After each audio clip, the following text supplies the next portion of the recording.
Ooh, look, shards to pull.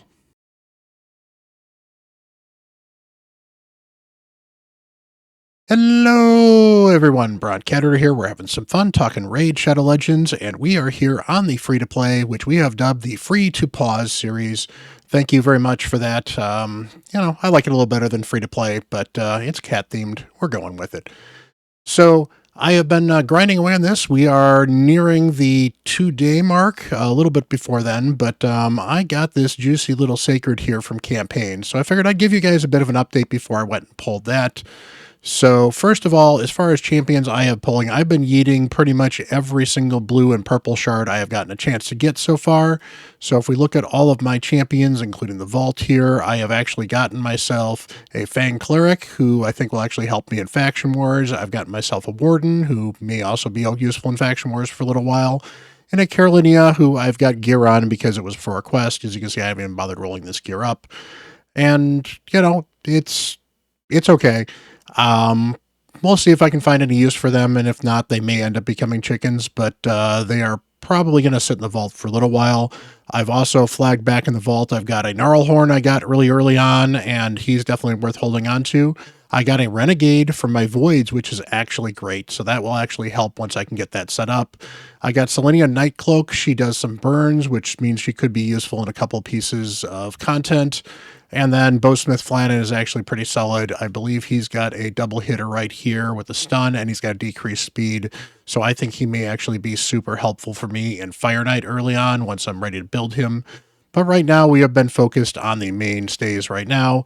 Kale, I finally got him in some crit rate gloves with attack chest. Not great gear, but it was certainly better than the 3-star gear I had him in beforehand. So his crit rate is not quite the 85% I want to get to, but it's getting better, and he's got some decent speed on him, and he's doing okay as a 5-star campaign farming. I've got the monkey doing okay as well. I am waiting to replace these gloves because these are absolute crap. I am certainly farming for gloves right now. In fact, literally, I'm taking a break from farming gloves to film this video. But, he's got an okay chest. I'd certainly rather this be attack, but at least with defense, he's got some tankiness going for him. Not that you really want a tanky monkey, but we're working on it. The good news also as well is in these passes, tomorrow I will get this 6-star year unless I make Kale a 6-star early on. Otherwise, hopefully I get something good from that as well. As far as the campaign is concerned, we are working into Brutal. In fact, I've gotten most of these 3-stars. Not all of these are 3-starred. I kind of started getting a problem right here, which is not too bad. It is really hard to do stage 8 with Kale just because there's a lot of force champions and Bad Al is very rough. But this is where I'm farming lifesteal gear, so I'm looking for at least a 4-star crit rate glove for the monkey, and then I'll probably just keep on moving on from there. And then I can get further on, get some more stuff here, maybe get some more shards or get some more gear. But I'm probably going to put a moratorium on shard pulling after we pull this sacred. That said, we're going to pull this sacred because it is 2x sacreds right now, and that makes a lot of sense. First of all, though, let's go take a look at some of the dungeons just to kind of show you some of the progress I've made. So I've actually found the event dungeon to be pretty easy so far, and I've gotten up to stage 8 reliably. I can do stage 9, but stage 9's a little trickier, so stage 8 seems to be working a lot better, especially now that I've 5-starred Ugo as well. So the 3 5-stars here. Frozen Banshee is just the best other champion I have geared because that's part of my clan boss team. And as we can see here, I can run this on stage 12. Probably runs in about a minute. Kale, actually with the new nuking gear, might do a little bit better, so that's good. I definitely need to speed up my Ugo. Right now, Ugo is in Relentless gear, but it's not great. Well, it's 3-star Relentless gear, so it's very good 3-star Relentless gear, which, only goes so far. So, but hey, we're, 20 some odd seconds in. I could certainly, give stage 9 a try. In fact, why don't we just do stage 9 quickly? But meanwhile, a 4-star pinpoint ring, even with horrible, horrible substats, that may go on my Frozen Banshee. I think she's already got one right now. So, but that'll be good. I'm actually would love an amulet for Kale because I could certainly use one. Let's give this a try, see how this works. But again, I can farm stage 8 or stage 9 of a lot of the dungeons. I can't quite get to stage 10. Stage 10 really is kind of the next gear check and champion power check. The moment I get a 6-star is probably the moment I'm going to be able to get to dungeon level 10, and that's fine. This is not looking particularly good. We already have a lot of people dying. We do have the revives, although I don't think we have them off cooldown. Nope, this is a nightmare. It's all going bad. This is horrible. Oh, the humanity, and they're dead. So yeah, that's why I don't farm stage 9. You want consistency and you want 100%, especially when you're trying to min-max as much energy as you can. So it's worth poking every once in a while, but you don't want to waste too much energy fighting with things that aren't giving you any reasonable rewards. So as far as the chickens are concerned, I have one 5-star chicken for Kale already. I do have a bunch of 4 stars in the making. So if we look here, I've got a 4-star chicken right there. I've got a couple of other 4 stars. I have a bunch of 3 stars almost ready to become 4 stars. So the chickens are going to start flowing in here as well. Plus, I've got a couple of other places I can get some free chickens from as well. So I really do expect by hopefully this time tomorrow, I will have a 6-star Kale, and that will unlock a lot of new and additional content for me. One of the things I have been focusing on is I've been focusing on the missions. Now, I've kind of taken a little bit of a break on this 25 lesser arcane potions because this is a bit of a grindy slog. Then I need to do some Dragon's Lair, not particularly difficult. Some of the stuff here is not too bad. 4-star gear is always good. Then we're going to do the magic potions and other stuff as well. But I think if I can get Kale to 6 stars, I can farm a higher level of the lesser arcane potion, get more of them, and end up spending less energy doing this quest. And I think that will overall be more efficient use of my time. So I've kind of paused here just a little bit on these things. As far as masteries are concerned, I did actually manage to buy masteries on my monkey as well. And I also did open the market because I have another one. This is the second ancient shard I've grabbed from the market.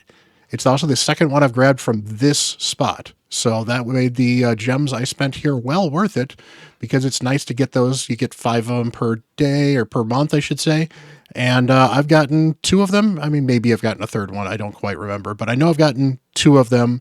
And they are very important because shards are super important to get. As far as the tournament is concerned, I would certainly love to win this tournament. Honestly, I'll be happy if I come in second or even third. I guess I get the book is fine. The gems will be great. The 1 shard, it's okay, but we'll certainly see if I can push up for this. But I would like to try to get these gems. I've got 2 hours left, so we'll certainly do some grinding with that once we get off the stream here.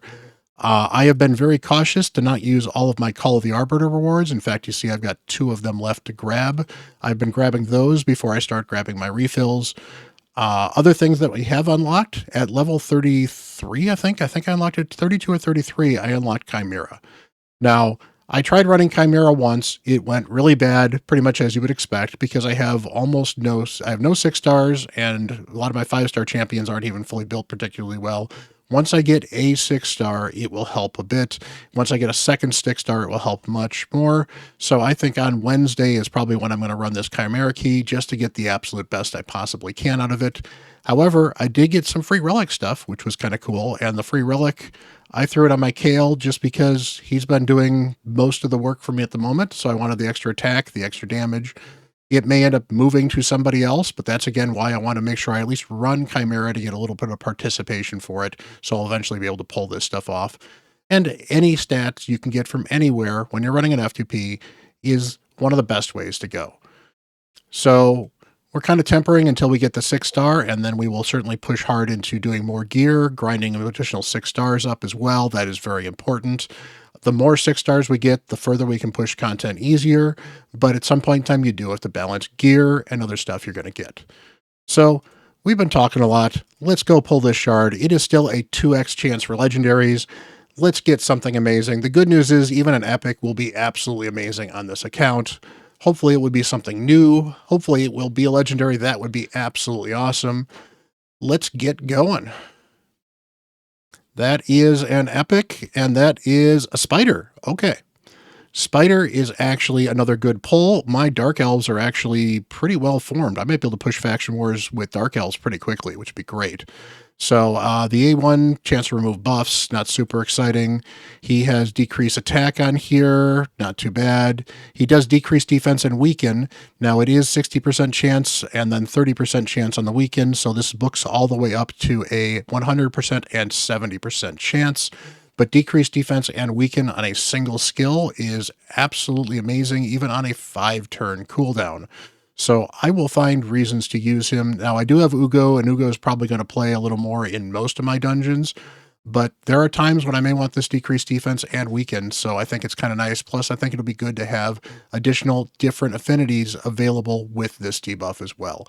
So, is he going to be great? No. I mean, yeah, I guess he's got a decent speed in all dungeons as well, actually. So he may find some significant use for me, at least in an early game account with that. So, you know what? I'm not going to complain. My Dark Elves are actually looking pretty stacked right now with, I've got a Reviver, I've got 2 damage dealers, and I've got Spider for the debuffing. So I've got 4 out of the 5 champions I need to actually progress in there. I really just kind of need a healer or somebody else to keep the team alive, and we're good to go. So hopefully you guys are having some fun watching the free-to-play stuff, watching this progress. I'm certainly trying to compartmentalize and let you guys know everything I am working on. So let me know what you're looking for. Let me know if you have any questions about what I'm doing on the account or why I'm doing it on the account, and I'll try to cover it in the next video. So until the next video, hit that like button, hit that subscribe button. I really appreciate it. You guys are awesome. Thanks so much for all the support, and have some fun doing a free-to-play account. Till the next video, I'm Bront CatHerder.